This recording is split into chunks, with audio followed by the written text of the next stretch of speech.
And good evening and welcome back to Star Trek Online, and I apologise for the brief hiatus, or however you like to pronounce it. I know I've been away for a little bit making videos.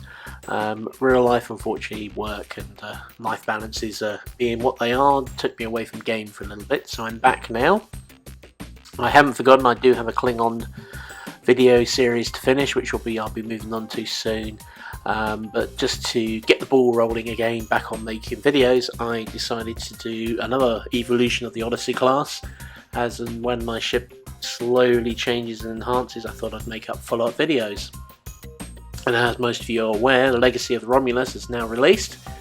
So this has opened up a lot more opportunities and ways to tweak your ship and your builds. And the Fortitude here, which is my main ship for my 2 Mars Llewellyn, is having a bit of a change, and he's had pretty much a bit of a refit. So not entirely, but a few different changes have occurred.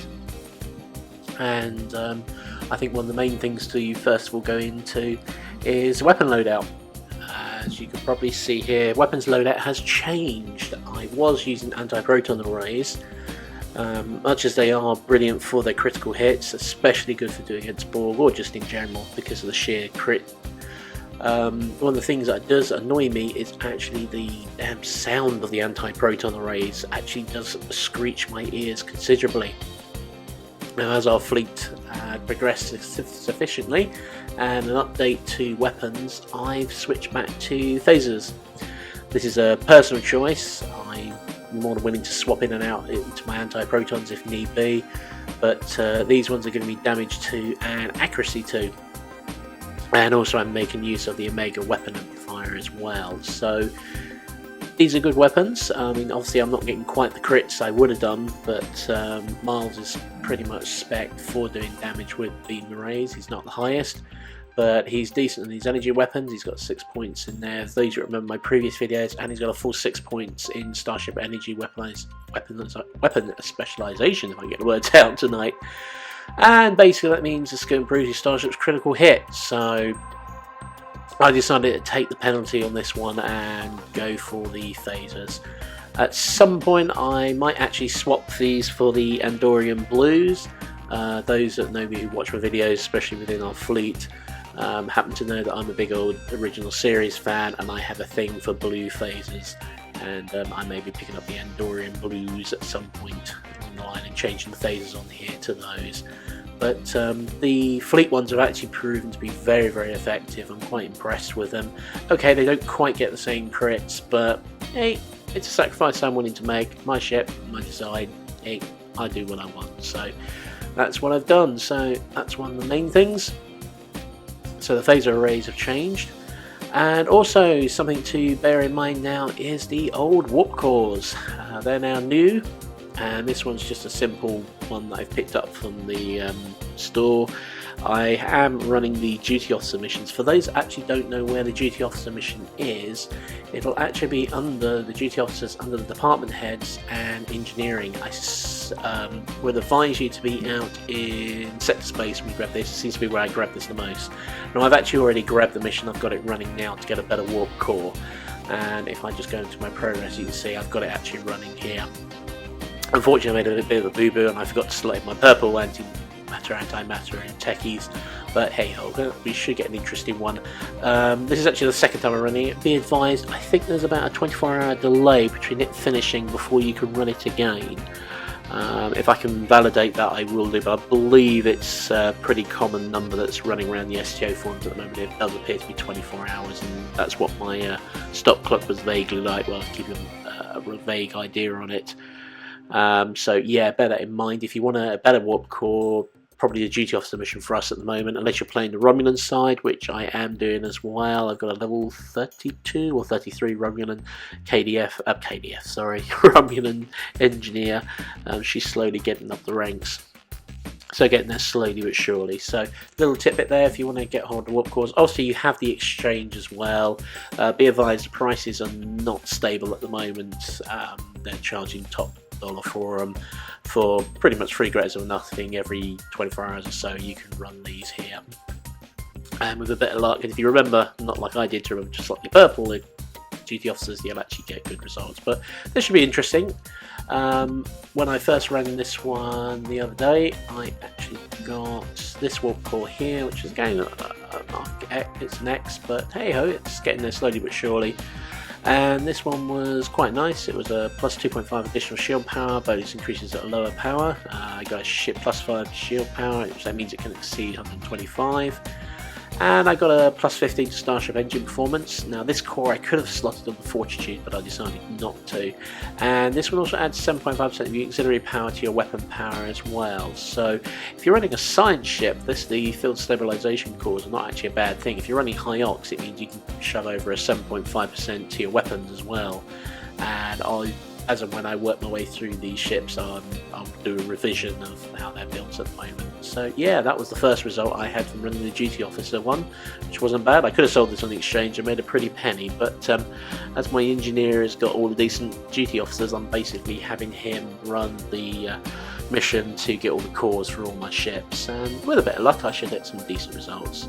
Oh, and something else to bear in mind also is you get a little battery capacitor, which is a plus 15 auxiliary power setting for 10 seconds, so not too bad. And if you mix that with the trait system, which we'll go into shortly, you can't really complain, to be honest. My shuttle tends to run full defensive. It's not the best shuttle in the world, but it's a good shuttle. It runs your JS set purely for the high defense values, and the covariant arrays just take a pounding. And then just good old-fashioned simple shield batteries there, plasma and distribution manifold just to increase weapon power. The good old field generators give me a bit more oomph to the shields because they're covariant, and then just a phaser relay really just to keep damage up. And there's a blue shuttle phaser there, 360 degree with 10% accuracy and plus 2 critical chance. If you don't know how to get that, by the way, if you don't know, go into your mission journal, and if you're going to be running the mission or you haven't or you want to rerun it, go into the Romulan mystery, scroll down deeper and down, and you'll get to the vault. Now thankfully I've remembered to turn my game sound off, so we won't hear the dialogue text. But down the bottom here you can see the mission reward. You get 360 degree phaser beam array, which is a blue, or you could, if you run a fighter like a Peregrine, you might want to grab the dual phaser cannons. In most shuttle combat I'd probably recommend the old 360 beam array. It's just better at the end of the day. Shove that and a torpedo into your shuttle and you should be good to go. But hey ho, whatever rocks your boat, whatever you prefer. So anyway, I digress. So back to the Fortitude. So yeah, pretty much everything else is pretty much unchanged, but still run the same GT Officers we'll go into in a minute. But yeah, just phaser beam arrays changed from anti-proton, and fleet hasn't quite got into the process yet, so I haven't got Mark 11s and 12s emitter arrays, but this console seems to be doing it as well. And obviously, yeah, ships unchanged at the moment. Something I will make a note, which I'll go into in a few minutes, is I'm actually thinking about dropping my enhanced plasma manifold. Basically, with my current build and with the new Romulan system, Romulan patch come out, it's kind of becoming a bit of a redundant console really these days. So I'm actually thinking about replacing it. What with? I don't know what at all at the moment. I haven't decided. At the moment, I'm quite torn, and I'm thinking about either putting in the old Theta radiation vents so that I can have a version of eject warp plasma, or I may even slot in one of the Odyssey consoles. Although something also I bear in mind is with the advent of fighters becoming more and more prevalent within game, I'm actually thinking of maybe even putting the old phaser point defense turret in to replace the enhanced plasma manifold. Partly because this was the reason I switched back to phasers, and phaser arrays and phaser relays meant I could also slot in the point defense console, and it's going to get a bonus from the phaser relays. So humming and hawing there, so I might actually open that up to the field, and if anyone's got any recommendations maybe for the console, I'll happily open it up and take it as advisement. So yeah, what do you people out there on YouTube think? Is it worth actually maybe slotting in the Sevron separation, separate the ship? Although with the enhanced changes to the RCS thrusters now, cruisers turn a hell of a lot better. And the changes to emergency power to engines has also made, or all the changes in fact to emergency power to any power, has made a bit of a difference now. So the Odysseys actually do turn quite nicely now. Don't get me wrong, I'm not turning like escorts, they're not going to, but they have increased a lot. And we'll go into that in a minute. But yeah, that's the fortitude at the moment, and as I said, I'll open that question up to the floor. I'm actually thinking about dropping the enhanced plasma manifold now. I think it's becoming a little bit redundant. What console would you probably advise putting in there? I already run a monotronium, and I swap out my ablative armour for electroceramic or any other armour depending on what I'm doing, so this slot's free. What do you recommend putting in there? Now, moving swiftly on, the Legacy of Romulus system has also changed things around a bit, and now we can add on traits. Those that remember your traits, back in the day, season 1, you picked your traits and that was pretty much it. You couldn't change them. Well, guess what? Now you have a lot to choose from, and there are a lot of traits. Some of them are specific to the character race that you're playing, others are specific to your occupation, and then there are other traits that are available. Now, whatever you pick is entirely up to you. There's no right or wrong at this at the end of the day. Pick what works for you, and if you're happy with it, then go for it. So without further ado, let's go into the traits that now my character uses. Accurate was the first one I picked. When I redid my traits, I decided that was just beneficial. Plus 10% to my accuracy, bearing in mind I'm already using ×2 accuracy on my phaser arrays, so anything that increases the amount of times I hit, the more times I hit, the more possibility of a crit, the more crit, the quicker the target's going to go down with extreme prejudice. So for me, that was essential. It doesn't matter if I'm an engineer, I still need accuracy in my weapons.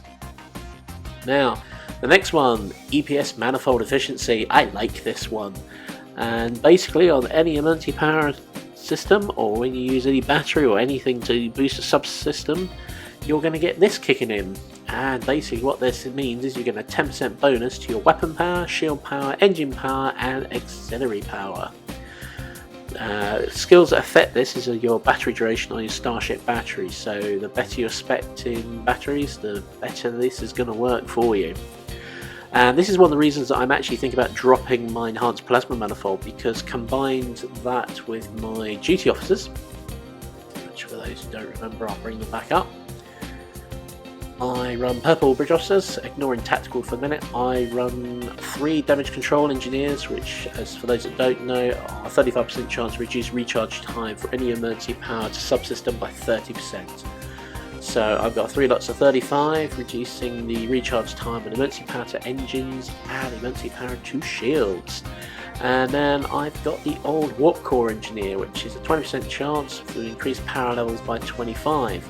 Now, combine this with the EPS manifold, EPS transfer, the batteries, etc. My power levels are pretty much phenomenal, especially with my warp core as well, which has increased my engine power as well. I'm now getting better use out of my Mako engines considerably.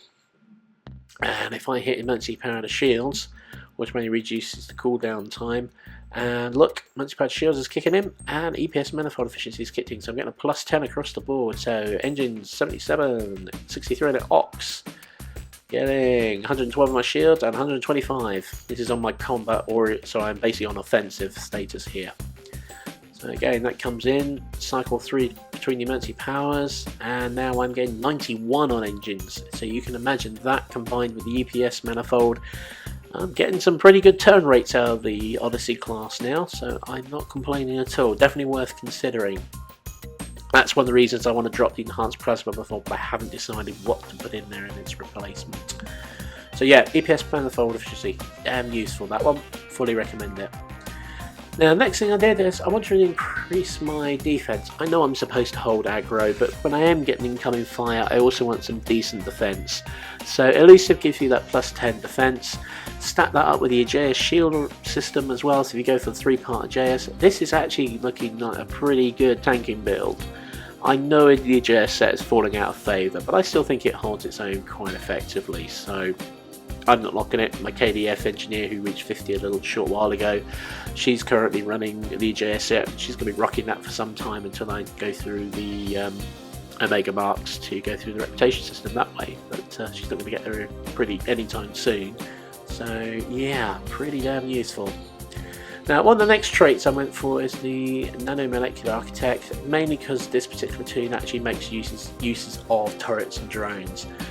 Basically, all the fabrications that he makes, so any of the turrets, for example, will get 10% 10 damage resistance to all your fabrications, and they'll also get a 0.8 regeneration to all fabrication ones, so they regenerate basically the hit points.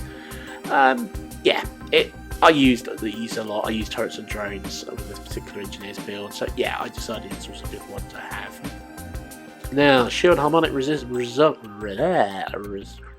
if I get the words out this evening. Nice little power, or nice little trait I should say. It basically applies a 5% resistance to any incoming damage when struck. Now, if my understanding is correct, this is very similar to the elite fleet shields, which adapt as well to any incoming fire. So it's a bit like the JS set. If you've got the full set and you get that adaptation to weapons, it's very similar. So basically it's kind of adapting to the weapons are coming in. And if you're hitting the Borg a lot or any type of getting ground combat, this is definitely a worthwhile skill to get quite early on in game. But again, it's up to you, whatever you want to go for. Now from there, my character, ironically, has ended up being a bit of a soldier in some respects, although he doesn't have the greatest hit points, or skills I should say, in his personal shield generator or in his combat army. He's got 3 in both, and that's because I use generators and turrets to compensate for this, so to help bring everything back up to speed. So what I decided to do is, I figured A, it's no good idea to have the shield harmonic resonance, and B, I'm going to take a bit of soldier skill as well. So basically he's got a +5 to all his energy damage, always good, and a +10 to his critical severity. Now, Mars and our fleet have now access to elite weapons, so I mix between having just the Mark 11 Mako ground set with obviously Mako battle rifle. I've got a good old elite pulse wave assault, and for those that haven't seen these are very, very tasty weapons.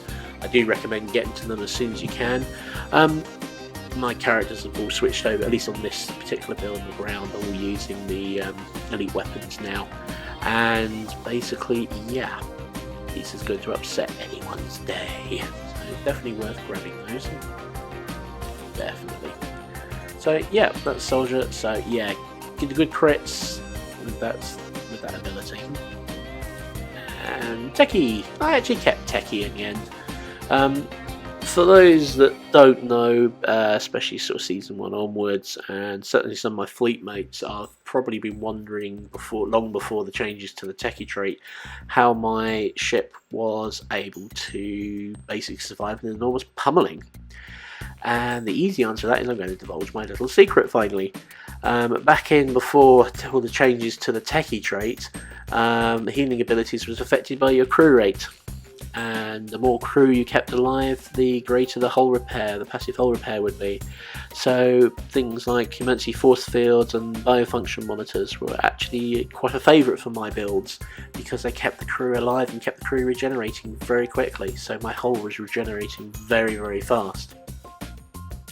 Now, since the changes in the trait skills, this is only now a staple amount rather than a percentage of your crew. It's just a amount out of combat, so it's +10 to Starship hull repair. So in some respects, a lot of the people have said it's had a nerf. Yeah, I suppose it has had a nerf, but hey ho, we're going to have to just adapt like the Borg, aren't we? So a little less moaning about it and learning to increase our abilities. And then last but by no means least, Warp Theorist. I kept this as well. This is basically a +10 to my Starship Warp Core potential, so lower the power levels, bonus, so it's basically increasing what power I have, and then the electroplasma system when I transfer power. Now I do transfer my energy levels around a little bit.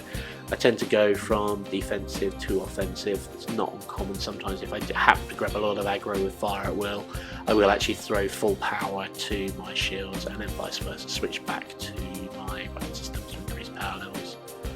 And as you can see there, everything's settled down and I got a boost back. Basically the warp core that I'm using, the higher my weapon power, the better my boost is going here. So if I turn this down,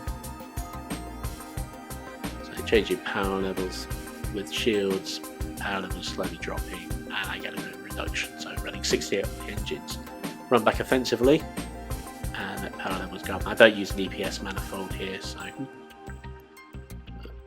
greater my weapon power, better my engine power is going to be as well. Plus using emergency power to engines, emergency power shields, EPS manifold. So yeah, there are lots of other abilities there. I didn't bother Grace under fire. I don't know if this is a bug at the moment. Unlocks at level cap 30. I wasn't able to take it. To be honest, it's got to be a bad day when I'm using Miracle Worker, but it's there when I need it. Astrophysicist wasn't better viable for me. Ground traits, if you're attack or a rumbling character, you've got things like aggression, you've got covert, creative, lucky, mental discipline, peak health, resilience, stubborn, sure-footed. There's also little special traits here. For those that haven't realised, since the Tau Shield lot boxes have come out, you can get some traits. Things like Helmsman, for example, which gives you an increase your turn rate and some other abilities as well. So they're special little traits you can dig, but then you've got to respec your traits as well then to get those special ones into place. So yeah, that's the Fortitude as she's evolving. Basically running full offensive mode. When I tag immensely powered engines, I'm getting 116 on my engines. You can look for the figures yourself. I'm getting increased in power levels, and that's before I've even hit EPS transfer, so I can basically run with this nicely. With the changes of emergency power to engines anyway, the power's lasting 30 seconds, so no sooner have I done that, I can change cycle between emergency power to engines and emergency power to shields and look. I've got EPS manifold, emergency shield, engines running. I mean, this has helped cruisers considerably, and it's helped escorts a bit as well, but I don't know if this is a stealth thing or what, but it's actually helping. You can see my GCOS is helping as well, but look at it now. Plus 40 flight speed for 30 seconds, plus 2 flight turn for 30 seconds, so good to turning the ship. Plus 23.8 engine power sense for 30 seconds, and then you can see my duty officers kicking in, so the 35% chance reduced the recharge time by 30%, and then you can see the EPS manifold bonus 10 to shield, weapon, auxiliary and engine, and then the 20% chance of powering levels again up by 25. So emergency power is pretty much running continuously, so is the EPS manifold efficiency. Cruisers are not going to be starving for power anytime soon, and I'm certainly not starving for energy on this particular ship at all. And by cycling through the two, now I know I could run emergency power to weapons, but this particular ship is a bit stubborn for turning. But yeah, I mean, Warp Core Engineer kicked in, EPS manifold, emergency power shields, emergency power engine. So look at that power. It kind of makes that EPS manifold redundant now, so it means I can actually throw something else into position. So that's about it for the time being. So yeah, that's the evolution of the Fortitude. She's evolving more and more. With the new advent to warp cores and traits and the changes to emergency power to subsystems, a lot of changes are going ahead now. So yeah, you can it's a interesting time for cruisers now. So I hope you enjoyed that. I'm glad to be back. I will be getting back on to finishing the KDF one that I was doing, and I hope to finally get onto that bird of prey. And that's actually going to change itself. The build I was originally going to showcase is changing slightly, and so there are going to be a few changes. Alright, so I hope that's been beneficial to you. That's the evolution of this ship. I hope you enjoyed the video. As I said, leave any comments in the video, in the comments section down below. Let me know what you might recommend to replace that EPS manifold console in the engineering slot. It doesn't have to be an engineering console, it can also be a universal, but I'm open to suggestions and ideas. So thank you very much for enjoying, viewing, and rate, comments, etc. Always welcome, and we'll look forward to speaking to you in the next video. Thank you.